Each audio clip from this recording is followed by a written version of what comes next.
সকাল সকালে উঠে পড়েছি, আমার কর্মের ঘন্টা বেজে গেছে। আসসালামু আলাইকুম, কেমন আছেন সবাই? আশা করি সবাই খুব ভালো আছেন। আলহামদুলিল্লাহ, আমিও ভালো আছি। নতুন একটি ব্লগ শুরু করছি, আশা করছি আমার আজকের ব্লগটি আপনাদের ভালো লাগবে। সকাল থেকে আজকের ব্লগটিও শুরু করলাম। আজকে আমাদের বাড়িতে ভাঙাভাঙির কাজ করবে, তো দুজন লোক এসেছে। ওনারা সকালে ভাত খাবেন, তো ওনাদের জন্য আমার তাড়াতাড়ি করে নাস্তা বানানো। নাস্তা না, ওরা ভাতই খাবে, তো ভাতই রান্না করব।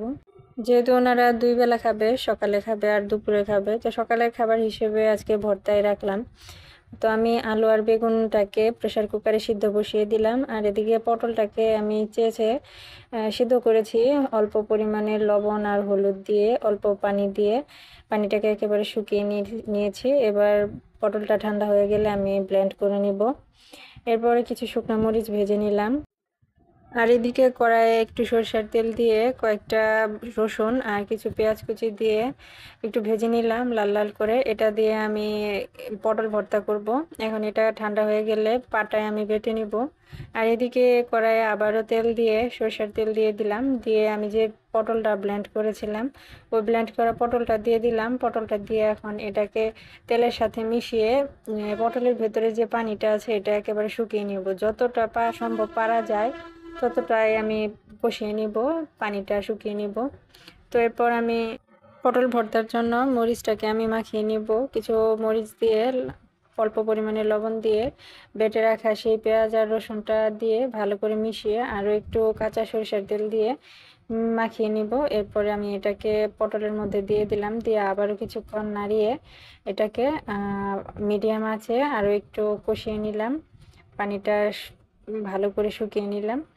তো এই তো আমার আজকের সকালের খাবার, আলু ভর্তা, বেগুন ভর্তা আর পটলের ভর্তা। এইভাবে পটলের ভর্তা কিন্তু করলে খুব ভালো লাগে খেতে। এই তো সবাই মিলে খাওয়া দাওয়া করে এগুলো সব পরিষ্কার করে থালাবাটি পরিষ্কার করার পরে মেয়েকে স্কুলে পাঠিয়ে দিলাম।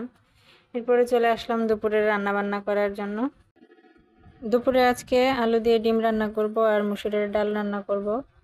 তো আলু আর ডিমটাকে আমি সিদ্ধ বসিয়ে দিয়েছি আর ডালটাকে সিদ্ধ করে নিয়েছি। ডালটা প্রায় সিদ্ধ হয়ে গেছে, এখন আমি করে ঘুটে নিব। ঘুটে নিয়ে আমি একটু হলুদ দিয়ে দিলাম আর পরিমাণ মতো লবণ দিয়ে দিলাম, দিয়ে এখন আমি পানি দিয়ে দেব। মসুর ডাল আমি খুব সাধারণভাবে রান্না করি, তবে সাধারণভাবে রান্না করলেও কিন্তু খেতে খুব ভালোই লাগে। মসুর ডালে আমি কোনো বাড়তি কোনো মশলা দিই না, এতে আমার কাছে মসুর ডালের যে আসল গন্ধটা সেটা থাকে না, আর খেতেও তেমন একটা ভালো লাগে না। তো এই তো আমি ডালটাকে রান্না করে নিলাম, এবারে ডিমটা রান্না করব। আমার আজকের ভিডিওটি যদি আপনাদের কাছে ভালো লেগে থাকে তাহলে প্লিজ একটি লাইক দিবেন আর শেয়ার করতে একদম ভুলবেন না। আর যারা আমার চ্যানেলটিকে সাবস্ক্রাইব করেননি তারা প্লিজ আমার চ্যানেলটিকে সাবস্ক্রাইব করে দিবেন আর পাশে থাকা বেল বাটনের অল অপশনটিতে প্রেস করে রাখবেন। এতে আমি নতুন কোনো ভিডিও দেওয়ার সাথে সাথে আপনার কাছে পৌঁছে যাবে। আর যদি আপনি ফেসবুক থেকে আমার ভিডিওটি দেখে থাকেন তাহলে আমার পেজটিকে ফলো দিয়ে রাখবেন।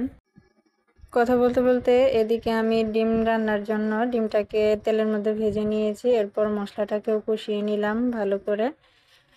তো আজকে রান্নাবান্না খুব একটা আপনাদের সাথে শেয়ার করলাম না, আমরা সবাই যেভাবে রান্না করি সেভাবেই রান্না করলাম। আমার রান্নাবান্না কিন্তু খুব সাধারণভাবে আমি রান্না করি, আপনারা জানেন। মশলাটা কষিয়ে নিয়ে আমি আলুগুলো একটু চটকে নিয়ে তারপরে আমি কষানো মশলার মধ্যে দিয়ে আলুটাকে ভালো করে আরও একটু কষিয়ে নিলাম, নিয়ে আমি পানি দিয়ে দিলাম। এরপরে ডিমগুলো দিয়ে দিলাম। এই তো আমার ডিম রান্না হয়ে গেছে। আর এদিকে আমার মেয়েও স্কুল থেকে চলে আসছে, তো ওকে খাবারটা দিয়ে দিলাম।